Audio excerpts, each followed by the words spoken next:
Энэ 7 хоногийн тайм хөтөлбөр эхэлж байна. Энэ удаагийн хөтөлбөртөө дараах мэдээллийг таймлан өргөнэ. Туулын урдны замын бүтээн байгуулалтын ажлыг эхлүүллээ. Монголд хаягдал ус дахин боловсруулах анхны үйлдвэрийг нээлээ.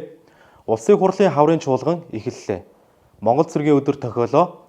Хувийн нэмэлт тэтгэврийн тухай анхдагч хуулийн төслийг улсын хуралд өргөн мэдүүлнэ. Эрчилс Монгол компанийг татан буулгалаа. Шинжлэх ухааны технологийн салбарын шагналыг 100 сая төгрөг дагалдана. Эдгээр мэдээллийг энэ 7 хоногийн тайм хөтөлбөртөө багцлан бэлтгэлээ. Эхний мэдээг хүргэе. Туулын урдны замын бүтээн байгуулалтын барилгын ажлыг эхлүүллээ. Нийслэлийн засаг даргын тамгын газрын мэдээлснээр туулын урдны зам нь Баянзүрхийн товчоо Улаанбаатар Налайх чиглэлийн авто замаас Баруун аймаг руу салдаг аюулгүй тойрог хүртэл 32 км урт 6 игнэ 7 орц гарцтай байх юм а.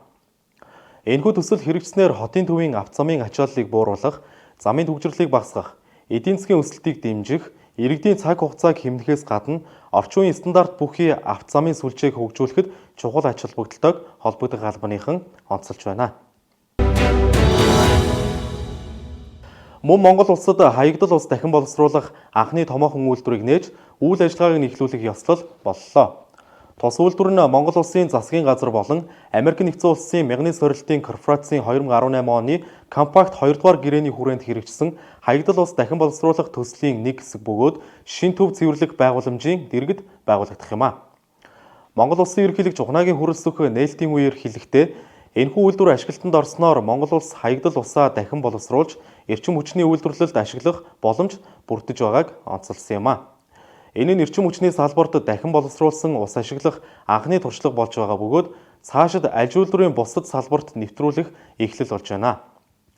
Төсөл нь Америк нэгдсэн улсын засгийн газрын 350 сая ам.долларын буцалгүй тусламж, Монгол улсын засгийн газрын 111.7 сая ам.долларын хөрөнгө оруулалтаар хэрэгжсэн бөгөөд усны салбарт сүүлийн 30 жилд хийгдсэн хамгийн том хөрөнгө оруулалтаар тооцогдож байгаа юм а. Үйлдвэр нь өдөрт 50 мянга, жилд 18 сая хүртэл шоо метр усыг дахин боловсруулж дулааны 3-4-р цахилгаан станцад нийлүүлэх хүчин чадалтай. Ингэснээр Улаанбаатар хотын ус хангамжийг жилд 50 сая хүртэл шоо метрээр нэмэгдүүлж, эх 30 жилийн хугацаанд 2.4 сая гаруй хүнийг тогтвортой усаар хангах боломж бүрдэж байгаа юм а. Мөн гүний усны нөөцийг хамгаалах, усны шинэ их үүсвэр бий болгох, туул голын экосистемд эерэг нөлөө үзүүлэх зэрэг ач холбогдолтой юм а. Дараагийн мэдээг хүргэе. Улсын хурлын хаврын ээлжид чуулганыг энэ сарын 16-ны өдөр эхлүүллээ. Чуулганы нээлтэд төрийн өндөр дээд албан тушаалтнууд, дипломат төлөөлөгчид болон иргэдийн төлөөллийг анх удаа урьж оролцуулснараа онцлог байлаа. Улсын хурлын дарга учрал нээж хэлсэн үгэндээ улсын хурлын бүрэн эрхийн хугацаа талдаа орсон энэ үед өндөр хариуцлагатай үр бүтээлтэй ажиллах шаардлагатайг онцлоод улс төрийн талцаас ангид байж улс орны эрх ашигт тулгуурлан нэгдэн ажиллахыг уриалсан юм а. Тэрбээр эдийн засгийн хүндрэл гадаад дотоод нөхцөл байдлыг харгалзан эдийн засгаа сэргээх, иргэдийн амжиргааг сайжруулах бодлогын хүрээнд дараах хуулийн төслүүдийг хэлцэх шаардлагатайг дурдсан юм а.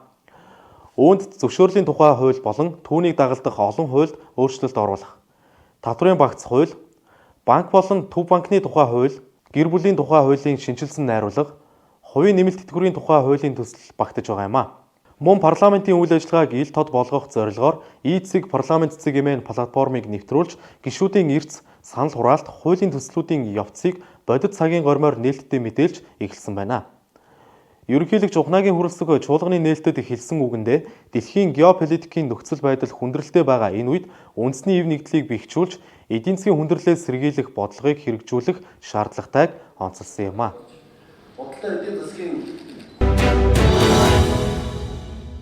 Дараагийн мэдээг хүргэе. Орчин цагийн зэвсэг хүчин үүсэн байгуулагдсны 105 жилийн Монгол цэргийн өдөр тохиолоо.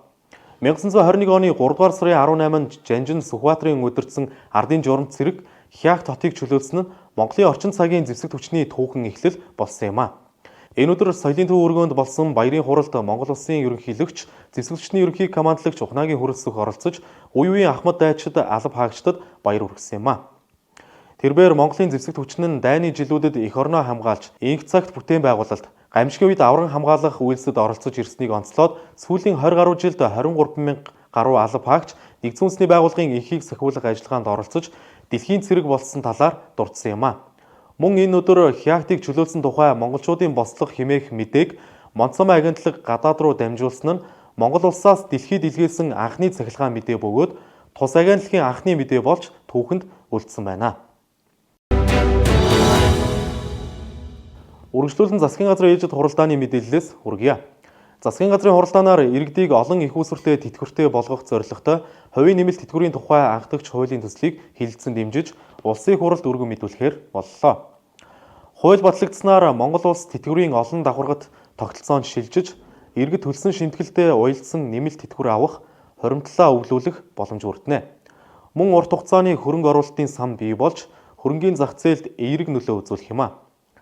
Одоогийн байдлаар 135 мянган хүн ийм төрлийн санд хамрагдаж, 80 орчим тэрбум төгрөгийн хуримтлал бий болжээ. Мөн засгийн газрын хуралдаанаар Эрчилт Монгол төрийн өмчит хязгаарлагдмал хариуцлагатай компанийг татан буулгах шийдвэр гарлаа.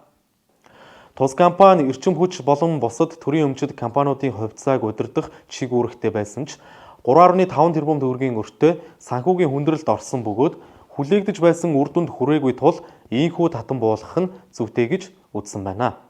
Түүнчлэн засгийн газрын хуралдаанаар шинжлэх ухаан технологийн салбарын шагнал олгох журмыг шинжилэн баталлаа.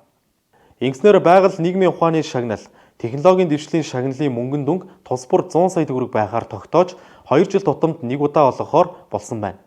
Энэ нь эрдэмтэн судлаачдын бүтээл судалгааны үр дүнг боддоор үнэлэх, дэмжих чухал хөшүүрэг болох юм а. Одоо та бүхэнд улс их оронд өрнсөн онцлог үйл явдлын гэрэл зургийг хүргье.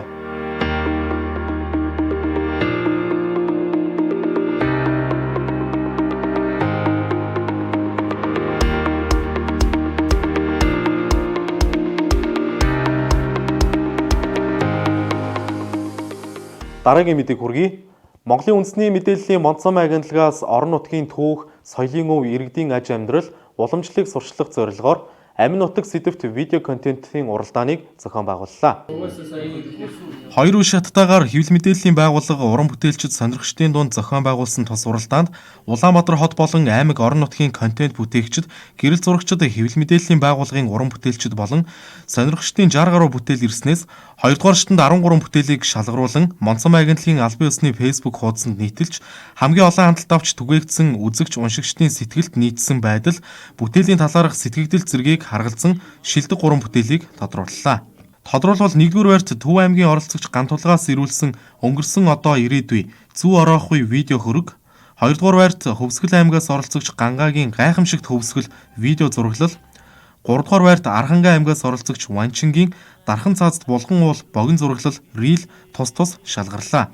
Ард олных нь хэмэр өдөө юм чинээ булхан уулын хаан өвөрт өсөж торсон болохоор энэ 7 хоногийн тайм хөтөлбөр энэ хүрээд өндөрлөж байна.